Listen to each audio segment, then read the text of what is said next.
ارشاد فرمایا استحیوا من اللہ تعالی حق الحیا، او لوگو اللہ سے ایسی حیا کرو جیسی حیا کرنی چاہیے، اللہ سے ایسے شرماؤ جیسے اللہ سے شرمانا چاہیے۔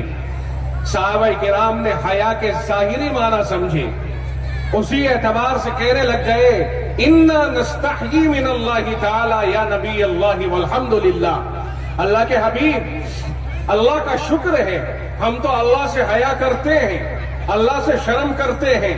اللہ کے نبی علیہ السلام نے فرمایا لیس ذالک، جو تم سمجھے ہو حیا کا مفہوم وہ میری مراد نہیں ہے۔ حیا کی یہ معنی نہیں ہے کہ ہم تو بڑوں کے سامنے گردن جھکا کے کھڑے ہو جائیں اور بڑوں کے سامنے نہیں بولتے، کہا نا لیس ذالک، فرمایا یہ مطلب نہیں ہے جو تم سمجھ رہے ہو، وَلَكِن مَّنِ اسْتَحْيَا مِنَ اللَّهِ تَعَالَى فَلْيَحْفَظِ الرَّأْسَ وَمَا بَعَا، فرمایا جو آدمی اللہ سے حیا کرتا ہے اسے اپنے سر اور سر کے متعلقات اطراف کی چیزوں کی حفاظت کرنی چاہیے۔ ذرا توجہ سے سننا، جذبات سے ہٹ کر ہوش کے ساتھ سنیے۔ حدیث پاک میں بہت مضبوط طریقے پر رہنمائی فرمائی گئی، اور یہی ایک حدیث ہماری رہنمائی کے لیے کافی ہو سکتی ہے اگر ہم اس کے اوپر توجہ دے کر کے اور دھیان دے کر کے اس کے اوپر سن کر کے عمل کریں۔ آقا نے کیا فرمایا؟ وَلَكِن مَّنِ اسْتَحْيَا مِنَ اللَّهِ تَعَالَى فَلْيَحْفَظِ الرَّأْسَ وَمَا بَعَا، اور یہ حدیث پاک اس میں دھرم کا کوئی فرق نہیں، افراد کا کوئی فرق نہیں، ذات و برادری کا کوئی فرق نہیں، آپ نے پوری دنیا کی انسانیت کے لیے یہ جملے ارشاد فرمائے جو آدمی حیا کر رہا ہے اس لیے کہ حیا حق ہے اس ذات پاک کا جس نے ہم کائنات کے لوگوں کو پیدا فرمایا ہے، اس نے ساری کائنات کو پیدا کیا، اس نے صرف مسلمانوں کو ہی نہیں بلکہ پوری کائنات میں بسنے والے افراد کو پیدا فرمایا ہے، اس لیے حدیث پاک تو سبھی کے لیے ہے۔ آپ نے فرمایا وَلَكِن مَّنِ اسْتَحْيَا مِنَ اللَّهِ تَعَالَى فَلْيَحْفَظِ الرَّأْسَ وَمَا بَعَا، فرمایا جو آدمی اللہ سے حیا کرنے والا ہے، جو آدمی اللہ سے شرمانے والا ہے، اسے اپنے سر کی اور سر کے آس پاس کی چیزوں کی حفاظت کرنی چاہیے۔ سر اور سر میں دماغ ہے، سر کے اطراف میں کان ہے، آنکھ ہے، ناک ہے، زبان ہے، ان سب چیزوں کی حفاظت کرنی چاہیے، ان ساری چیزوں کی حفاظت کرنی چاہیے۔ اور بھائی ظاہری اعتبار سے سر کی حفاظت کے ایک معنی تو یہ ہے کہ آدمی اگر بائک کے اوپر چل رہا ہے ہیلمٹ لگا کر کے چلے تاکہ گر جائے، کوئی حادثہ پیش آ جائے تو سر میں چوٹ نہ لگے۔ حکومت بھی اس بات کو کہتی ہے، پولیس روکتی ہے، ہیلمٹ نہ ہونے کے اوپر چلان کاٹا جاتا ہے۔ کیوں؟ وہ ظلم نہیں کرتے بلکہ وہ ہمارے فائدے کے لیے ہمارے سر کی حفاظت اور ہماری حفاظت کا سامان مہیا کرتے ہیں۔ اور یہ چالان اور یہ جرمانہ یہ اس لیے ہے تاکہ آدمی عمل کرنے کے لیے تیار ہو جائے، یہ بات اس لیے ہے۔ تو ظاہری مفہوم تو اس کا یہ ہے کہ اپنے سر کی حفاظت کرے، چوٹ لگنے سے بچائے، پھوٹنے سے بچائے، ٹوٹنے سے بچائے۔ اور ایک مفہوم وہ ہے جو بہت اندر کا ہے، فَلْيَحْفَظِ الرَّأْسَ، اپنے سر کی حفاظت کرے۔ او بھائی سر کے اندر دماغ ہے، بھیجا ہے، سر کے اندر ذہن ہے، سر میں وہ قوت ہے جو انسان کو سوچنے کے اوپر قدرت دیتی ہے۔ سر میں اللہ تعالیٰ نے ٹرانسفارمر رکھا ہے، ساری چیزوں کا انتظام یہاں سے ہوتا ہے، دماغ سے ہوتا ہے۔ آدمی کیا کیا سوچ رہا ہے، آپ اور میں برابر آمنے سامنے ہیں، میرے اور آپ کے برابر میں کوئی نہ کوئی بیٹھا ہوا ہے، لیکن یہ نہیں جانتے کہ میرے برابر میں بیٹھا ہوا کیا سوچ رہا ہے۔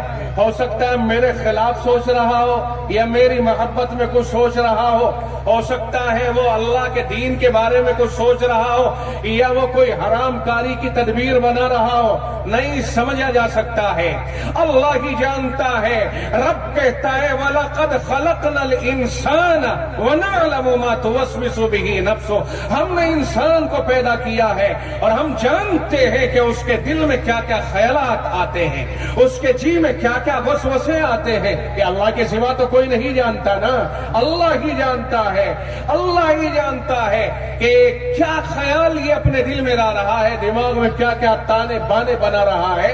فرمایا فَلْيَحْفَظِ الرَّأْسَ، اپنے سر کی حفاظت کرنی چاہیے، اس دماغ کی حفاظت کریں، غلط باتیں سوچنے سے اور بری باتیں سوچنے سے دماغ کو محفوظ رکھیں، برے خیالات لانے سے دماغ کو محفوظ رکھیں، گندے خیالات لانے سے دماغ کو محفوظ رکھیں، دماغ کو ایسی باتیں سوچنے سے بھی محفوظ رکھیں جو کسی کے لیے نقصان دینے والی ہو۔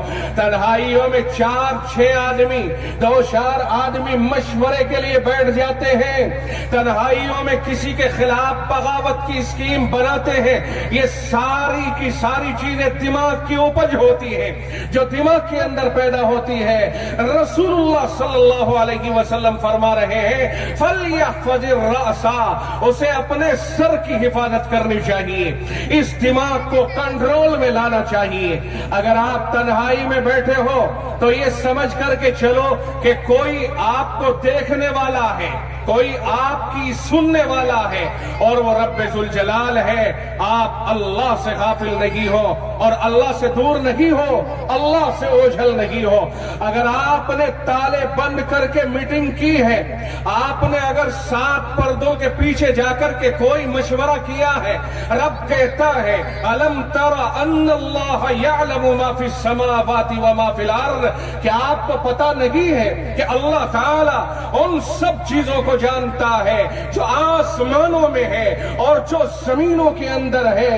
اللہ نے اپنی قوت اور اپنی قدرت کا مظاہرہ کر کے انسان کو متاثر کیا کہ تمہیں یہ معلوم ہونا چاہیے کہ اس رب سے نہ آسمانوں کی چیزیں چھپی ہوئی ہیں اور نہ ہی زمینوں کی چیزیں چھپی ہوئی ہیں۔